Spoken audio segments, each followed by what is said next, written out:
Salve, salam jumpa kembali dengan saya Romo Adnan di dalam channel ini. Semoga Bapak Ibu Saudara-saudari dalam keadaan sehat walafiat. Di pagi hari ini saya akan menyuguhkan renungan yang saya bawakan ini. Semoga berguna untukmu sekalian. Selamat menonton, selamat berefleksi. Tuhan sertamu dan sertamu juga. Inilah Injil Yesus Kristus menurut Lukas. Dimuliakanlah Tuhan. Injil Lukas bab 9 ayat 7 sampai 9. Ketika Herodes, raja wilayah Galilea, mendengar segala sesuatu yang terjadi, ia merasa cemas, sebab ada orang yang mengatakan bahwa Yohanes telah bangkit dari antara orang mati.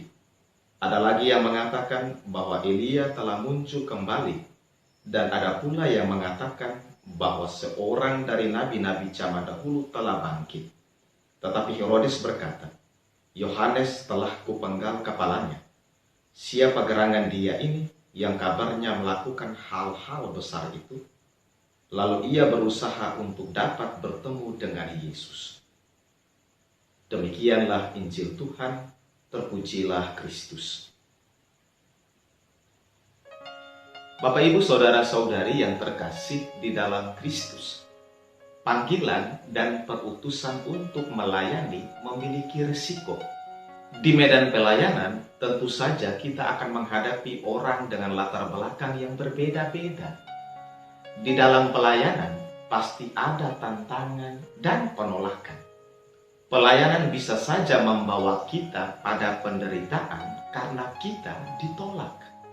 Yang jelas, Yesus tidak memberikan keamanan khusus agar kita dapat melakukan segala tugasnya dengan mulus tanpa tantangan.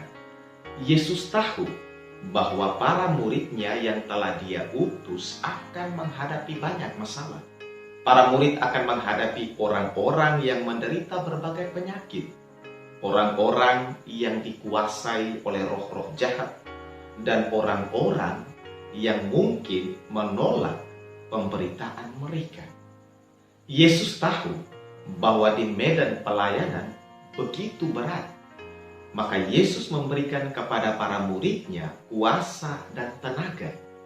Yesus ingin agar kuasa dan tenaga yang dia berikan kepada mereka dapat membantu mereka untuk mengatasi berbagai masalah, tantangan, dan rintangan. Kuasa dan tenaga Yesus inilah yang membuat banyak orang mengalami warta keselamatan. Orang sakit disembuhkan dan orang yang kerasukan setan dilepaskan.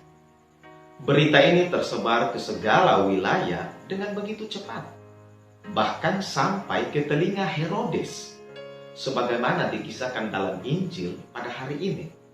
Segala sesuatu yang terjadi di Galilea itu membuat banyak orang memberikan informasi yang berbeda-beda. Ada yang katakan bahwa Yohanes telah bangkit dari antara orang mati. Ada yang katakan bahwa Elia telah muncul kembali. Dan ada yang katakan bahwa para nabi zaman dahulu telah bangkit. Berita yang sangat variatif ini membuat Herodes hidup tidak tenang dan serba cemas. Herodes dikejar oleh rasa bersalah karena telah membunuh Yohanes Pembaptis. Saat mendengar Yesus hadir dan mewartakan kerajaan Allah dengan melakukan hal-hal besar, Herodes jadi bingung dan cemas. Ia berpikir bahwa Yohanes telah kupenggal kepalanya. Lalu Herodes penasaran dengan orang yang katanya melakukan hal-hal besar itu. Herodes bahkan berusaha untuk bertemu dengan Yesus. Herodes merasa terganggu, terancam dengan kebenaran yang diwartakan oleh Yesus. Tapi yang jelas, inilah keberhasilan para murid, yaitu bukan ketenaran yang mereka cari, bukan nama mereka yang mereka wartakan, tapi nama Kristus. Kristus yang memberikan tenaga dan kuasa itulah yang mereka wartakan.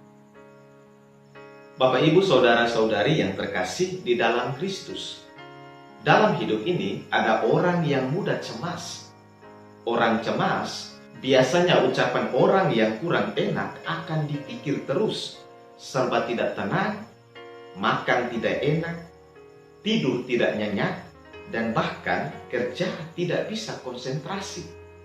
Orang cemas biasanya disebabkan oleh berbagai macam faktor. Umumnya, orang jujur menjadi penghalang, menjadi ancaman bagi orang yang hidup dalam kebohongan. Kehadiran orang benar dan orang jujur akan membuat orang yang hidup penuh tipu daya dalam kegelisahan.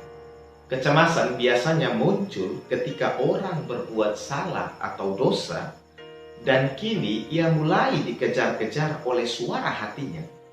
Yang jelas, kebenaran tidak akan lekang oleh waktu. Kebenaran tidak akan lenyap sampai kapanpun. Kita perlu membuka hati terhadap kebenaran.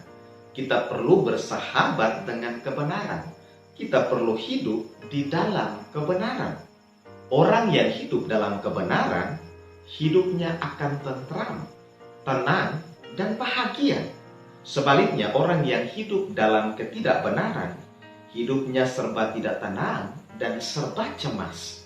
Orang yang hidup dan memperjuangkan kebenaran bukanlah pemenang yang berdiri sendirian, tetapi ia bersama Tuhan, disertai Tuhan, dan Tuhan di pihaknya, dan tidak akan ada yang bisa melawannya. Hari ini melalui Injilnya, Tuhan menyadarkan kita bahwa Dialah sumber kebenaran, dan Dia memanggil kita untuk hidup di dalam kebenaran. Orang yang hidup dalam kebenaran sungguh mengalami keselamatan, sementara orang yang menolak kebenaran, hidupnya senantiasa dipenuhi kecemasan. Kita perlu sadari bahwa berkat sakramen permandian, kita semua dipanggil untuk masuk ke dalam kebenaran. Berkat sakramen permandian pula, Tuhan telah memanggil dan mengutus kita sebagai murid-muridnya. Kita diutus sebagai pewarta kerajaan Allah dan pewarta kabar keselamatan. Tuhan bahkan telah melengkapi kita dengan kuasa dan tenaganya.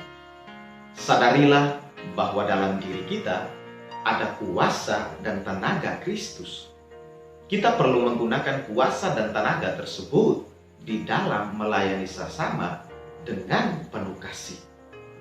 Karena kuasa dan tenaga yang dikaruniakan kepada kita bukan untuk membuat nama kita termasyhur, bukan agar kita mencari nama, melainkan untuk membuat nama Kristus dikenal banyak orang.